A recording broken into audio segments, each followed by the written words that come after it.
Here is a loaf of Italian bread in an East Coast supermarket chain. It's in aisle 12, the bread aisle, surrounded by other types of bread.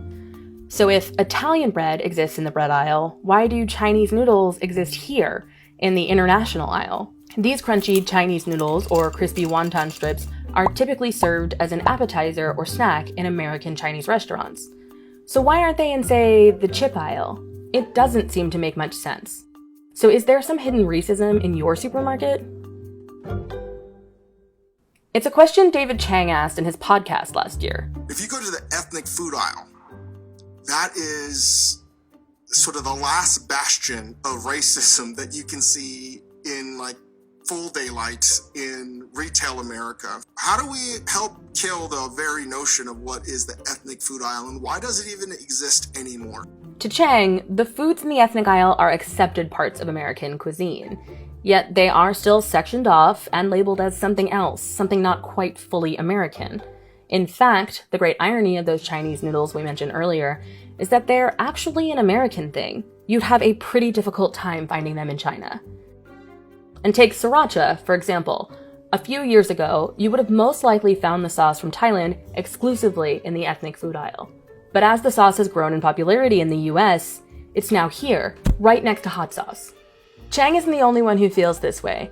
Kim Pham experienced this growing up as well. She's the co-founder of Amsam, a meal starter kit company that features Southeast Asian sauces and seasonings. I remember it's kind of this like sad aisle in the back of the store. It's kind of neglected and really just like small and a hodgepodge of items. And I remember not necessarily understanding what it stood for, but really just being like, oh, it's kind of embarrassing that we're back here, and like, why do we need to grab some ingredients from back here? So felt like a lot of internalized shame. And the reason everything seems so jumbled has to do with the origins of the ethnic food aisle.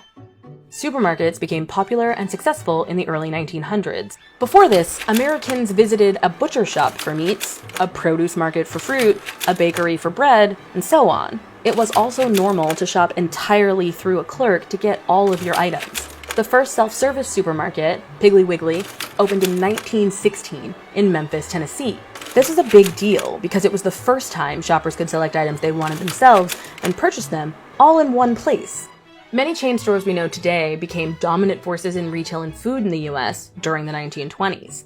The growth of supermarkets called for more products to be placed in easy-to-understand aisles, and the rise of aisles coincided with the rise of ethnic food in the US. As soldiers came home after World War II, they brought with them a new set of taste buds.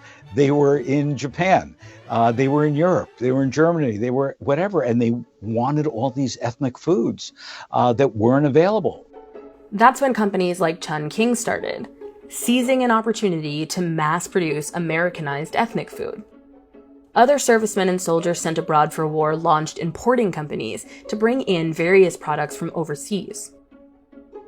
These items were usually placed together in their own aisle, sharing only the characteristic that they were imported or not essential to American cuisine. Italian wasn't always known as an extension of mainstream American cuisine like it is today, and it's the perfect example of how an entire food group can escape the aisle.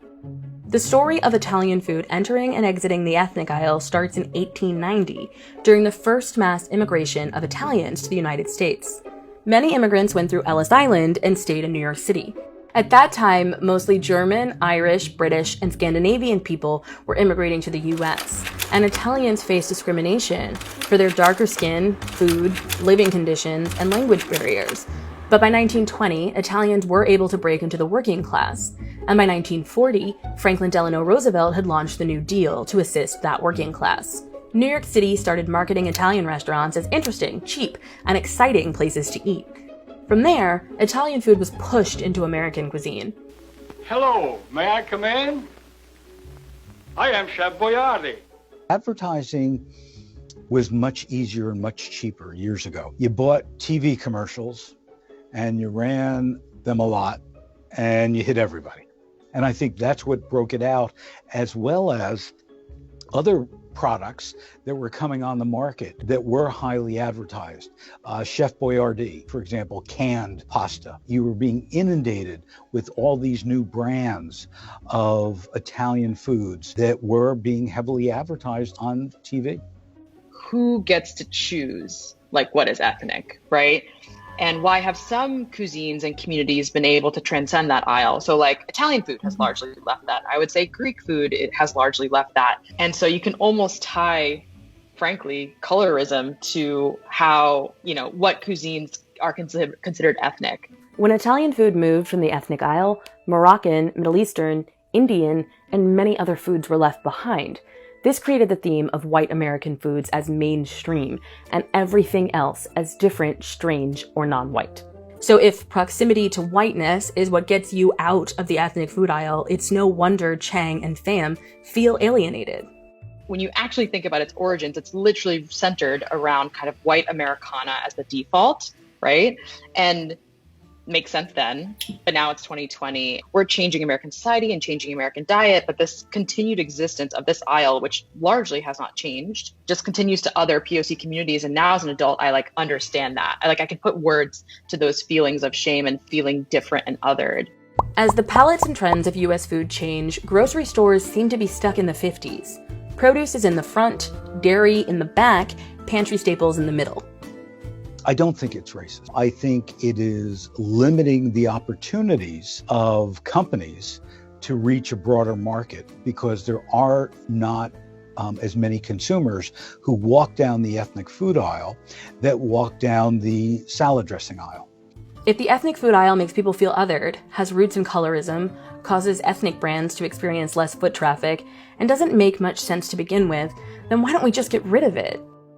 Supermarket experts like Lempert think getting rid of the aisle and restructuring based on ingredients could confuse customers.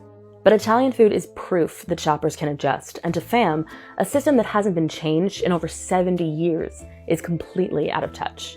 Vanessa, my sister, sometimes frames it. She's like, these products should be categorized as they are. So in the condiment aisle should be like ketchup next to garlic achar, next to fish sauce, and that should be normal. I don't think they're intentionally racist, but I think they are rooted in an outdated view of American society and how we eat. And I think in 2020, it just doesn't cut it anymore.